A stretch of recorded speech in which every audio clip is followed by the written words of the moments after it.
A Lee County jury has found capital murder defendant Desmonte Leonard guilty in court. I'm News 9's Elizabeth White. We'll break down all the verdicts for you, plus have a reaction from Leonard's defense team coming up. And the death of an employee here at the Kia plant shakes up the West Point community. I'll have details on what happened and who's inside right now investigating this death coming up in a live report.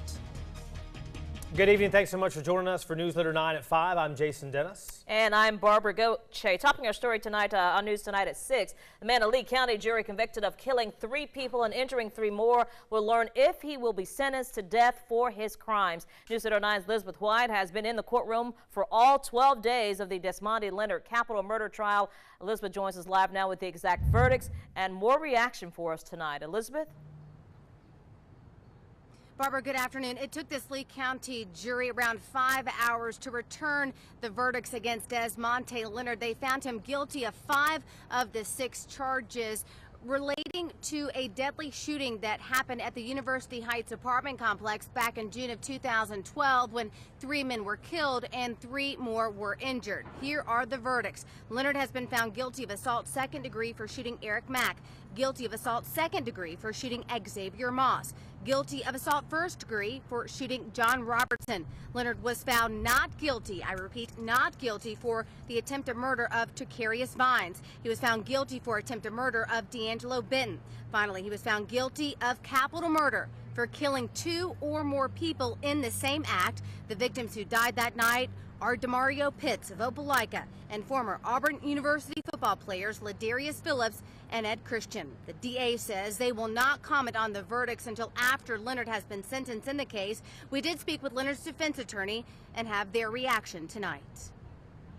I mean, we did go back and we talked to him, and we kind of outlined what was going to happen. He didn't say very much. I mean, obviously he's disappointed. I think he's as worried about his family as any part of this. He could hear them weeping, during the verdict. It's I mean, he's facing the death penalty, so you can imagine his spirits weren't very high. The jury will begin the sentencing phase of this trial first thing tomorrow morning, and they will recommend life in prison or the death penalty for Desmonte Leonard. The judge will make the ultimate decision in this case. Leonard's defense team says they may have lost in court today, but their fight continues first thing tomorrow morning to now try and save their client's life now that he has been found guilty of capital murder. And of course, Newsletter 9 will be here first thing tomorrow morning and bring you the very latest developments as they become available. For now, reporting live outside the Lee County Justice Center, I'm Elizabeth White for WTVM Newsletter 9. All right, thank you, Elizabeth. Well, the investigation and trial of Desmonte Leonard for Auburn's worst mass shooting has spanned several years, and Newsletter 9 has been following the case since the beginning. Here's a quick timeline of events up until now.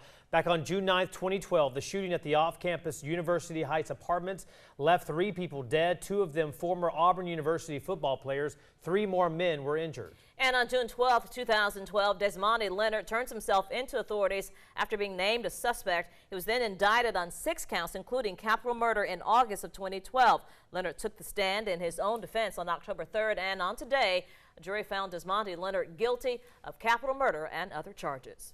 In other developing news tonight, tragedy out of West Point, Georgia sends a crew home for the day. One of their own was killed on the job. The accident happened just after 11 o'clock this morning at the Kia manufacturing plant on Kia Parkway. Now officials are investigating what caused this accident. Newsletter 9's Brittany Dion has been on the scene all day. She joins us live with the latest on this death at Kia. Brittany?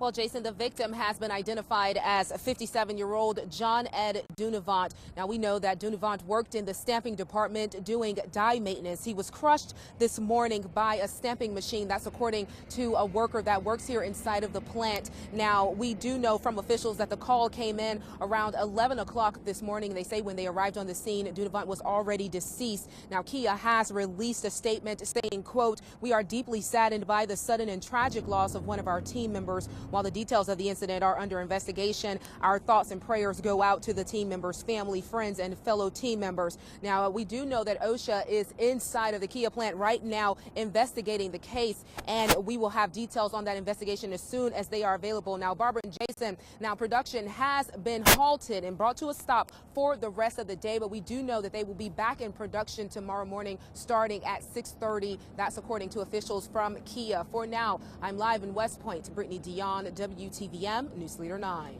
All right, Brittany, thank you for the latest there. Well, the parents of slain Auburn student Lauren Burke have filed a claim against Auburn University. They appeared before the Alabama Board of Adjustment today asking for $1 million because they say Auburn did not provide adequate security. Burke's parents believe the university's lack of a police department contributed to her being kidnapped on campus and murdered in March of 2008. Tonight at 11, hear from her father and reaction from former Auburn Police Chief Tommy Dawson.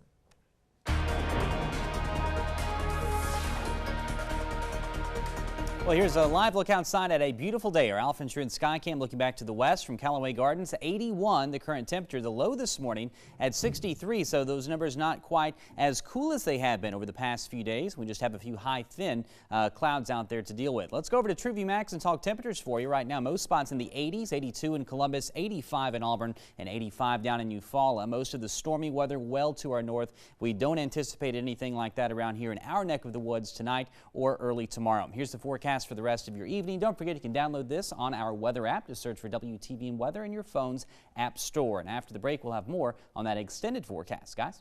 Thanks, Derek. New at 6 tonight, the Phoenix City Police Department on the hunt for a trio they say are involved in counterfeit checks. Officials say several people in the Phoenix City area had their banking information compromised, and they say the people you see in these photos are responsible. Police say the suspects have cashed checks in Columbus, Phoenix City, and Montgomery. If you recognize the people in these photos, you're asked to contact Phoenix City Police at 334-448-2849. Meantime, Phoenix City Police telling us they're investigating a homicide after a dead body was found late last night. News Leader 9's Tasha Reed joins us now in studio with a look at where the body was found. Tasha?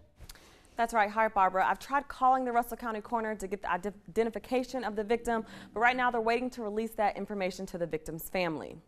Now, Phoenix City Police tell me the body of a man in his 20s was found around midnight near the 900 block of the 18th Avenue where the street dead ends. Today, I talked to the people who called the police right after finding the body. And when we got down here, I could see the body laying right there. And it had a hole in his head, whoever it was. I don't know if it was a man or a woman. All I know is my homeboy and him was walking up together, and I was slacking behind.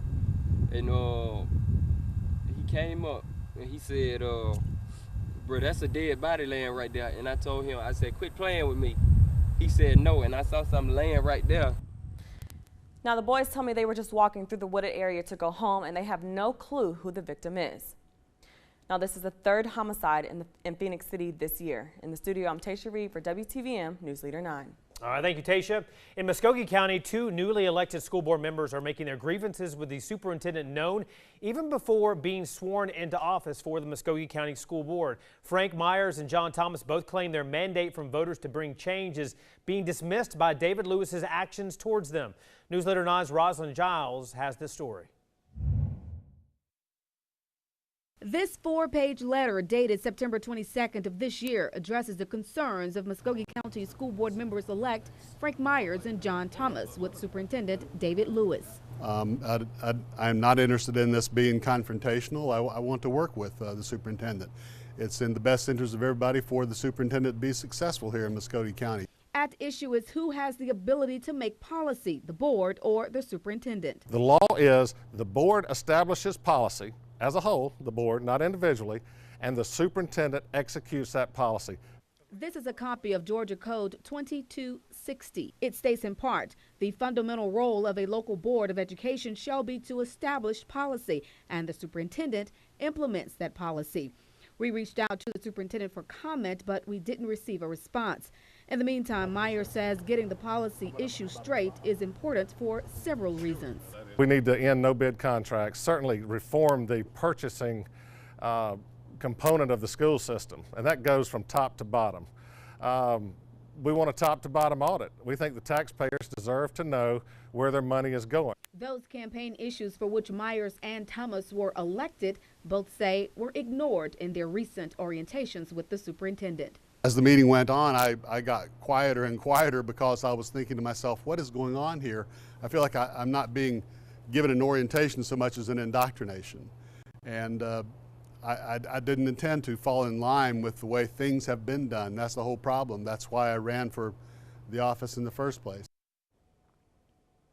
Now, in that letter, Myers and Thomas also say they will not be supporting any tax increases of any description until the Muskogee County School Board proves it can manage taxpayer money. They say this comment comes on the heels of superintendent telling them about his plan to go forward with a new SPLOST in March of next year. Again, we did not receive a response from the superintendent as requested prior to this newscast. Back to you. All right, Rawson, thank you. Well, a massive sinkhole opens up in a Phoenix City neighborhood next to 6. More on the city's effort to put a stop to the damage. Plus, what used to be a sugarcane field in East Alabama has been transformed into something you and your family can use. We'll explain coming up.